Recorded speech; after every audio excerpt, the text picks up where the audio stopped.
நம்மளுடைய ஆண்டவராகிய இயேசு கிறிஸ்து நமக்கு நிறைய காரியங்களை கற்றுத்தர மாதிரி நம்ம உலகத்தில் சந்தோஷமாக சமாதானமாக மன மகிழ்ச்சியாக நிறைய காலங்கள் வாழ்வதற்கு நம்ம என்ன செய்யணும்னு நிறைய டிப்ஸும் தந்திருக்கிறாங்க.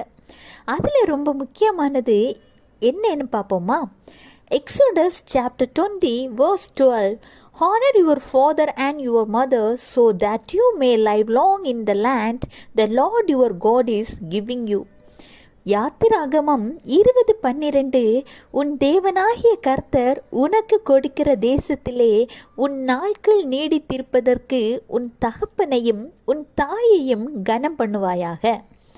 இந்த வசனம் கேட்ட உடனே சில பேருக்கு கோபத்தை கொடுக்கும், சில பேருக்கு சந்தோஷத்தை கொடுக்கும். ஏன்னா இந்த வசனத்தை அவங்க புரிந்து கொண்ட விதம் தவறாக இருக்கலாம். அது மட்டும் இல்லை, அவங்க வாழ்க்கையில் சில காரியங்களை ஃபேஸ் பண்ணியிருப்பாங்க. அது கூட